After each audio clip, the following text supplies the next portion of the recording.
কয় নাম্বার শ্রেণী? কয় নাম্বার? একটু জোরে বলা যাবে কয় নাম্বার? 1 নাম্বার গেল মা এবং বাবার হক আদায় করে না। 2য় নাম্বার হলো ওই ব্যক্তি যার দিকে আল্লাহ কঠিন কিয়ামতের ময়দানে তাকাবেন না। 2য় নাম্বার হলো নারীর পোশাক পুরুষ পরে এবং পুরুষের পোশাক নারী পরে। এই অবস্থা মনে হয় বর্তমান বাংলার জমিনে নাই।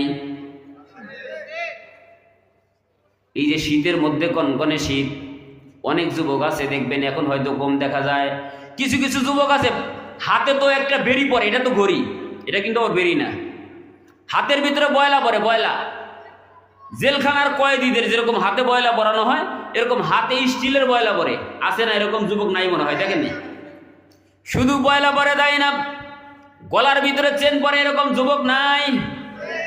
আমাকে কিছুক্ষণ আগেও বললো যুবকদের উদ্দেশ্যে মাহফিল, আমি বললাম যুবকদেরই তো হেদায়েত করার দরকার।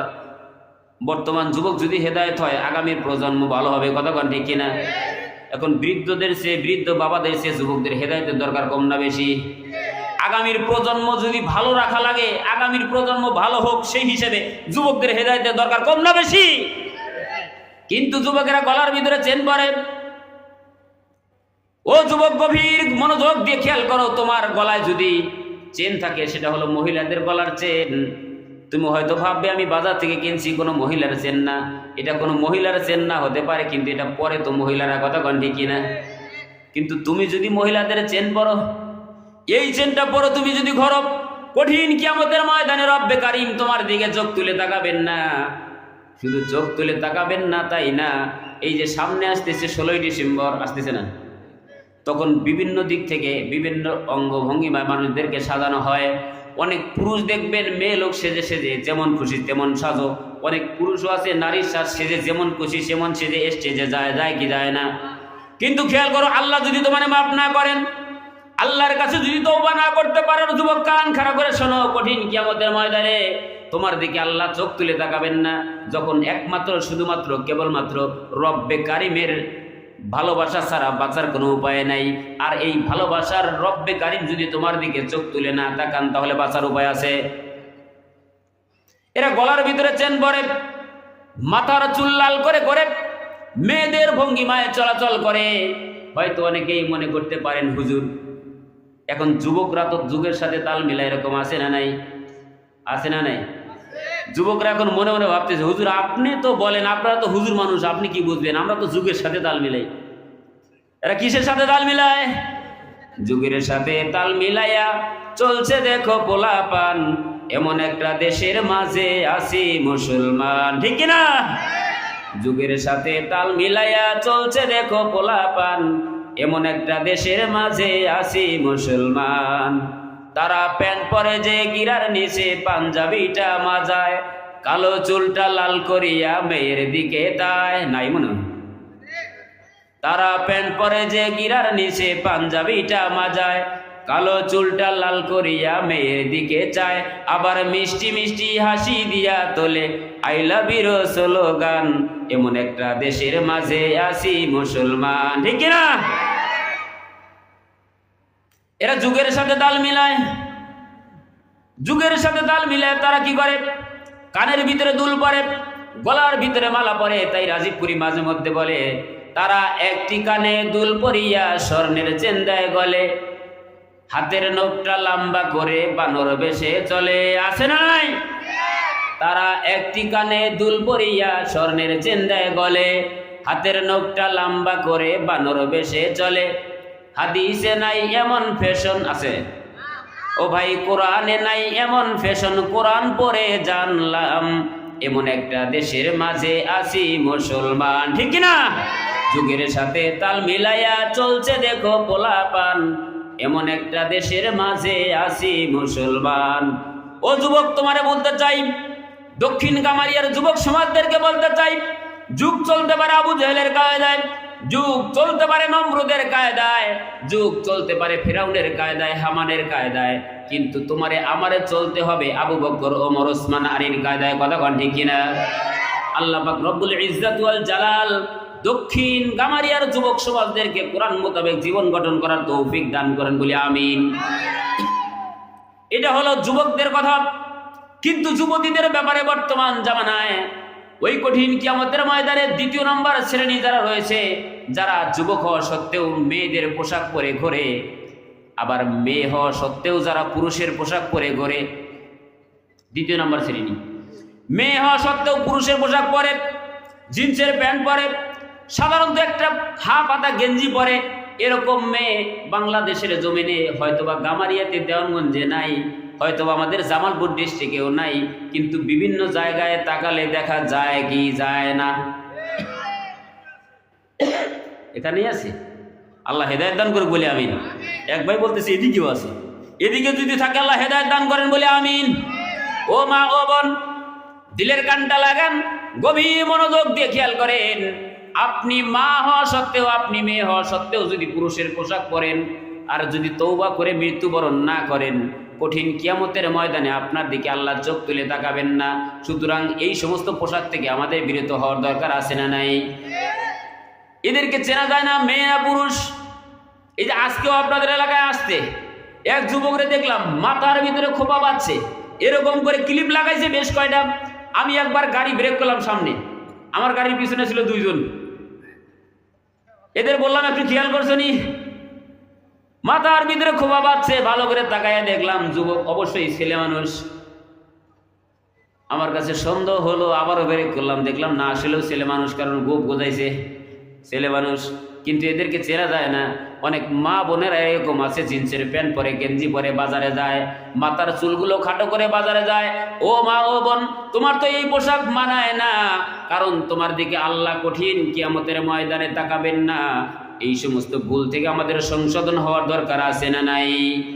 জিন্সের শার্ট প্যান্ট পরিয়া রাস্তা দিয়া যায়, মাইয়া না বলা তারে চিনা বড়দায়। ঠিক না?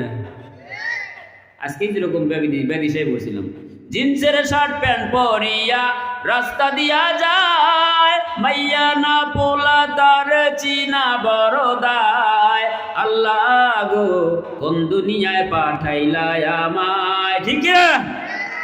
মেয়ে মানুষ বটে, কিন্তু গেঞ্জি পরছে, জিন্সের প্যান্ট পরছে, পুরুষ না মেয়ে এটা চেনাই বড় কষ্ট। এরকম লোক আছে না নাই? যদি থাকেন কঠিন কিয়ামতের ময়দানে, ও মা, তোমার দিকে আল্লাহ চোখ তুলে তাকাবেন না।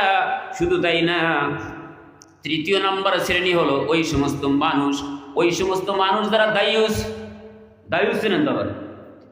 দায়ুস মার্কা মানুষ, দায়ুস মার্কা মহিলা যারা রয়েছে, দায়ুস মার্কা পুরুষ যারা রয়েছে, এদের দিকে আল্লাহ কঠিন কিয়ামতের ময়দানে তাকাবেন না। এই তিন শ্রেণীর মানুষের দিকে আল্লাহ তাকাবেন না। সুতরাং এই তিন শ্রেণী থেকে আমাদের বিরত থাকার দরকার আছে না নাই? এই দায়ুসরা কি করে জানেন? পুরুষদেরকে বাড়ি রাখে, নিজেরাই মার্কেটে যায়, বাজার করে। কিন্তু এখন বর্তমান যুগে ব্যবসায়ীরাও আছে, ভিড়ে যদি একটু বেশি হয়, কাস্টমার বেশি হলে দেখবেন পুরুষের কাছে জিনিস বেচা বাদ দিয়ে মা বোনদের কাছে একটু বেশি বেচার চেষ্টা করে। এই চরিত্র যদি কোনো দোকানওয়ালা থাকে, আল্লাহর ওয়াস্তে অনুরোধ করে যায়, কাস্টমার আপনার উভয়টাই সমান। আপনি যদি এই নিয়তে করেন যে মহিলাদের কাছে ব্যবসায় লাভ বেশি করব, তাহলে আপনার ব্যবসা হালাল হবে না। আর এই নিয়ত যদি হয় যে মহিলা মানুষ তাড়াতাড়ি বিদায় দেয়, সেটা আলাদা ব্যাপার। কিন্তু বর্তমানে আমাদের এলাকার কথা বুঝাতে চাচ্ছি, বিভিন্ন জায়গায় এরকম আছে। আলহামদুলিল্লাহ, এদিকে মনে হয় অনেকটাই ভালো। ঈদের সময় আসলে বাজারে ভিড় মহিলারা একটু কমই করে, পুরুষ মানুষই বাজার করে। মহিলারা বেশি করে কেন? মহিলাদের পর্দা রস করতে হলে প্রথমে পুরুষের আগে খামের সাথে বান্ধা লাগবে, শক্ত রশি দিয়া। কি দিয়া শক্ত রশি দিয়ে খামের সাথে বেঁধে তারপরে মহিলাদের ওয়াজ করা দরকার। আমাকে যখন ওয়াজের বয়ান দিয়েছে তখনই বলছি, মহিলাদের ব্যাপারে ওয়াজ করতে বললেন, মহিলাদের পর্দার ওয়াজ করতে হলে আগে পুরুষকে সাইজ করা লাগে। পুরুষ যদি শক্ত হয়, পুরুষ যদি প্রকৃতপক্ষে পুরুষ হয়, ওই পুরুষের স্ত্রী মার্কেটে যায় কেমন, তো মাথায় ধরে না। এখন অনেকে ঠিক কইব না, কারণ আছে। মাইন্ড করার কিছু নাই, যা সত্য তাই বলতেছি। আপনার স্ত্রীর পর্দা রাখার দায়িত্ব আপনার।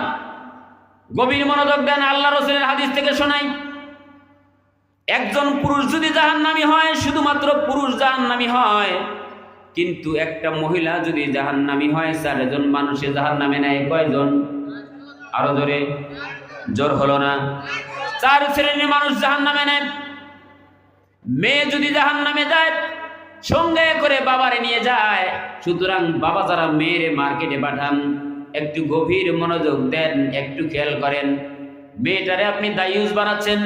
মেয়ে যদি জাহান্নামী হয় অবশ্যই বাবারের সঙ্গে নিয়ে জাহান্নামে যাবে।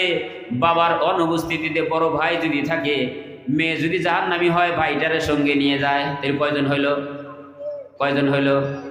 মেয়ে যদি জাহান্নামী হয় বাবার এনে বাবার অনুপস্থিতিতে বড় ভাইরে জাহান্নামে নিয়ে যায়। আর মেয়ে যদি বিবাহিত হয় তাহলে স্বামীর সঙ্গে নিয়ে যায়। আল্লাহরে বলেন আমার তো দোষ না, আমার স্বামীর সঙ্গে দেন। তার মানে মেয়ে যদি জাহান্নামী হয় 4 শ্রেণীর মধ্যে 3 শ্রেণী হলো স্বামী, 4র্থ নম্বর শ্রেণী হলো বড় ছেলে। কোন ছেলে? যারা বড় ছেলে আছেন ওয়াজটা শোনেন, যারা স্বামী আছেন কান খাড়া করেন, যারা ভাই আছেন বিবেক খাটান, যারা বাবা আছেন আকল খাটিয়ে চিন্তা করেন। একটা মেয়ে যদি জাহান্নামে যায় 4 শ্রেণীর মানুষ সে জাহান্নামে। কয় শ্রেণী? 4 শ্রেণীর মানুষ। সুতরাং ওয়াজ মেয়েদের করার দরকার না পুরুষদের করা দরকার? তার মানে পুরুষের দরকার বেশি। পুরুষ যদি হেদায়েত হয়, এই 4 শ্রেণীর যদি সাবধান হয়, মেয়েরা মার্কেটে যাওয়ার সাহস পাবে। বাবা যদি সচেতন হয় মেয়ে যাবে, স্বামী যদি সচেতন হয় স্ত্রী যাবে। আর বড় ছেলে যদি ভাই মা আমি যা করে দেবো তাই বাবা যেহেতু নাই, সুতরাং আমি যেটা দেখি সেটা একটু বিবেচনা করো। বড় ছেলের কথা ওভারটেক করে কি মা যাওয়ার কথা? বড় ভাই যদি কঠিন শাসন করে বোন কি দায়ুস হবে? কিন্তু মা বোনদের তো স্বামীর দেওয়া জিনিস পছন্দ এখন কমই হয়। অমুক বাড়ির ভাই একটা জামা এনে দিছে, আরে কত সুন্দর জামা, আপনি এটা কি এনে দিচ্ছেন? এটা একটা জামা হইল নি? আপনাদের এলাকায় এরকম আছে? স্বামী কাপড় কিনে দেয়, স্ত্রী পছন্দ করে না, দায়ুস মার্কা স্ত্রী, এর মার্কেটে যাওয়াটা বেশি পছন্দ। ঠিক কিনা? বুঝে নেবেন কিয়ামত খুব কাছে। মহিলাদের মার্কেটে ভিড় যত বাড়তেছে বুঝবেন কিয়ামত তত কাছে। কিয়ামত তত কত দূরে? কিয়ামত কাছে, কিয়ামত দূরে না। মহিলাদের ভিড় মার্কেটে বেশি। আপনি মা আপনি বোন মার্কেটে যান, আপনার স্ত্রী মার্কেটে যায়, আপনার বোন মার্কেটে যায়, দোকানদার সুন্দর করে এরকম করে জামাটা ধরে 3 পিস পছন্দ হয় না, কিন্তু দোকানদারের উপরে এরকম করে জামা ধরে দোকানদার আপনার স্ত্রীর গায়ে জামা, আপা আপনার যা লাগছে, বলে কি বলে না? আপনার স্ত্রী মার্কেটে যায়, আপনার মেয়ে মার্কেটে যায়, মজা লয় দোকানদার, মজা লয় কে? দোকানদার। গায়ের সাথে জামা লাগে, আপনার যা লাগছে এইটাই নেন, এটা দিয়ে আপনারা বানাবে, বলে কি বলে না? কিয়ামতের আলামত এসে গেছে, তাই তো ঘরের নারী রাস্তায় নেমেছে। ঠিক না? কিয়ামতের আলামত এসে গেছে, তাই তো ঘরের নারী রাস্তায় নেমেছে। বুরকা পরে বুরকা ছেড়ে হাট বাজারে ঘরে ফেরে, কেউ বা আবার বুরকা পরে মুখটা খোলা রেখেছে। আছে না নাই? কেউ বুরকা পরে যায়, কেউ বুরকা ছাড়াই যায়। আবার কেউ বুরকা পরে কিন্তু মুখ খোলা রাখছে। আপনার পর্দা আছে? মুখ যদি খোলা থাকে, ফেস যদি খোলা থাকে, পর্দা আছে? এই যে মাহফিলের পাশেই মেলা হচ্ছে, এখানে মা বোনেরা ঘুরতেছে, দেখলাম অনেকেই বোরকা পরা, অনেকেই বোরকা ছাড়া, অনেকেই আবার আছে বোরকাও পরছে বাট মুখ খোলা। পর্দা আছে? মাহফিলে এসে আপনার লাভ যতটুকু না হচ্ছে তার থেকে ক্ষতি বেশি হচ্ছে। ঠিক কিনা? বুরকা পরে বুরকা ছেড়ে হাট বাজারে ঘরে ফেরে, কেউ বা আবার বুরকা পরে মুখটা খোলা রেখেছে। কিয়ামতের আলামত এসে গেছে, তাই তো ঘরের নারী রাস্তায় নেমেছে। ঠিক কিনা? নতুন শাড়ি এনে দিলে হয় না পছন্দ। আছে না নেই? ওই যে বললাম স্বামী কাপড় এনে দিছে, এটা ভালো না, অমুক বাড়ির আপারে কাপড় দিছে কত ভালো, তার থেকে বরং আমি যাই নিয়ে আসবো। নতুন শাড়ি এনে দিলে হয় না পছন্দ, সেদিন থেকে স্বামীর মনে রয় না একান্ত।